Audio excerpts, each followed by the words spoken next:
धाबड येथे सार्वजनिक वितरण व्यवस्थेच्या धान्याच्या काळाबाजारावर मोठी कारवाई, 252.16 क्विंटल धान्य जप्त। भोकरदन तालुक्यातील धाबड येथे सार्वजनिक वितरण व्यवस्थेतील PDS धान्याचा काळाबाजार रोखण्यासाठी जिल्हा प्रशासन आणि पारध पोलिसांनी संयुक्तरित्या मोठी कारवाई करत तब्बल 252.16 क्विंटल धान्य जप्त केले।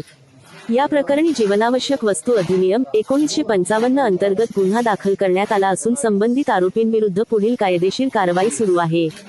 जिल्हाधिकारी आशिमा मित्तल यांच्या मार्गदर्शनाखाली तसेच पोलीस अधीक्षक तेगबीर सिंह संधू आणि जिल्हा पुरवठा अधिकारी सुकेशिनी पगारे यांच्या निर्देशानुसार ही विशेष संयुक्त तपासणी मोहीम राबविण्यात आली।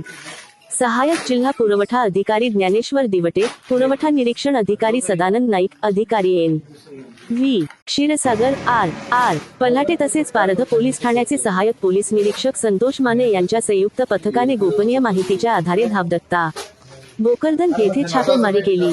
छाप्यात गहू, तांदूळ, हरभरा, मका, ज्वारी, तूर, सोयाबीन यांसह विविध प्रकारचे धान्य मोठ्या प्रमाणावर विनापरवाना साठवून ठेवल्याचे आढळले।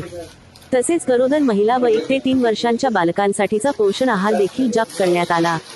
तपासणी दरम्यान धान्य खरेदी, विक्री, साठवणूक आणि वाहतुकी संदर्भातील आवश्यक कागदपत्रे उपलब्ध नसल्याचेही समोर आले। या प्रकरणी गुरण क्र. 194/2026 अंतर्गत आरोपी गुफरान सुलेमान शेख, सय्यद जमान सय्यद करीम, शेख जावेद शेख खाजा तसेच एका अज्ञात व्यक्तीविरुद्ध गुन्हा दाखल करण्यात आला आहे। पंचनाम्यानंतर जप्त माल ताब्यात घेण्यात आला असून पुढील तपास पोलीस उपनिरीक्षक वाल्मिक नेमाने करत आहेत। जिल्हा प्रशासनाने नागरिकांना आवाहन केले आहे की सार्वजनिक वितरण व्यवस्थेतील धान्याचा अवैध साठा, काळाबाजार किंवा अन्य गैरप्रकारांची माहिती तात्काळ पुरवठा विभाग अथवा पोलीस प्रशासनाला द्यावी।